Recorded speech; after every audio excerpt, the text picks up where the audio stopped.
शौहर अच्छा मिल जाए तो ससुराल वाले अच्छे नहीं मिलते, और अगर ससुराल अच्छा मिल जाए तो शौहर अच्छा नहीं मिलता। कितनी बेबस है औरत, सारी जिंदगी रिश्तों के बोझ उठाते उठाते खामोशी से थक जाती है।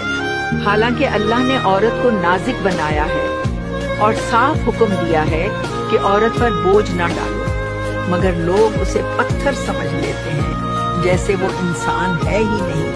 सूरतुल बकरा में अल्लाह फरमाते हैं, किसी माँ पर उसकी ताकत से बढ़कर बोझ न डाला जाए।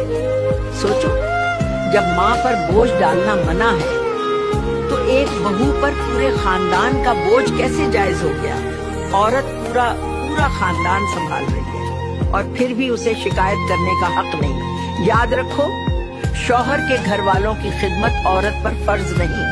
अगर वो तुम्हारे माँ बाप की खिदमत करती है तो ये उसका बड़ापन है, उस पर शुक्रगुजार बनो।